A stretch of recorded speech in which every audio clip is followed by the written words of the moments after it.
I'm Dale Cox for 2AG TV. We are at Apalachicola, Florida on Apalachicola Bay, and we're investigating some of the details of the war between the states, or the Civil War, on Apalachicola Bay. Now, many people do not realize that Apalachicola was, at the time the war broke out in 1861, the third busiest port on the Gulf of Mexico. It was behind only Mobile and New Orleans.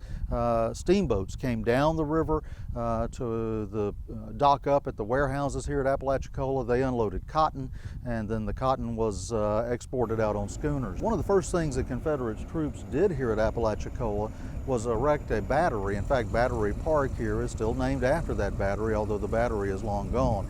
They placed a battery of cannon here to defend the port of Apalachicola. They later built Fort Mallory out on St. Vincent Island, and they stayed here until about 1862.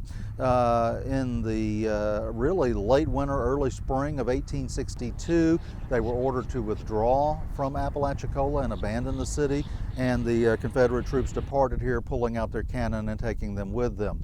After that point, Apalachicola really became sort of a city between the lines. At one point, the Union Navy came and landed and proclaimed that they had taken possession of the city for the United States. They even pointed out to the civilians that the location of the Confederate Battery at what's now Battery Park was right in the middle of the residential area of the city, and that had the Union attacked that battery, cannonballs would have been flying right over it into the homes and businesses of the city.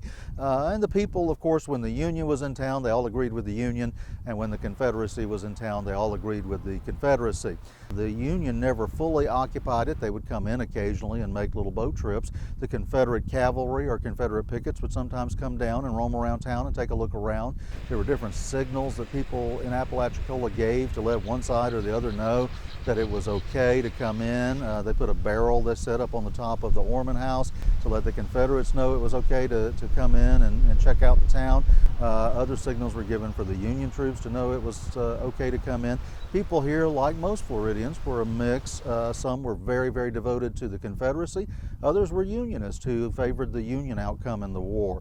Many women and children were left here on their own as their husbands and fathers and brothers went off to fight in the war. So Apalachicola really became a city between the lines from 1862 to 1865.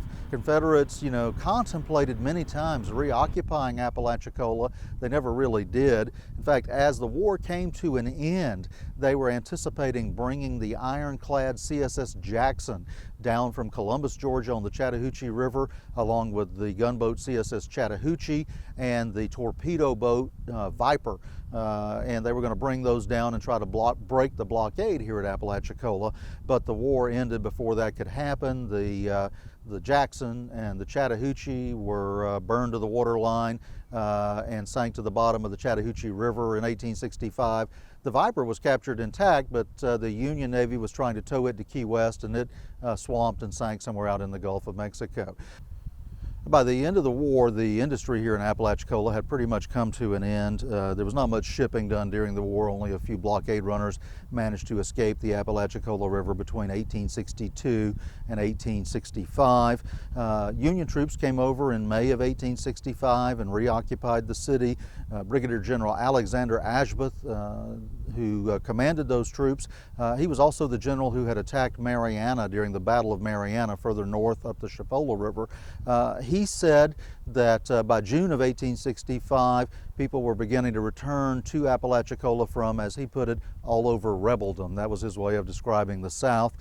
Commerce slowly began to rebound, and Apalachicola itself came back to life. It's a city built on its history, connected to the river and the bay, and it's a beautiful place, and you can still find a little bit of war between the states history here as you come and roam around. At Apalachicola, Florida, I'm Dale Cox for 2AG TV.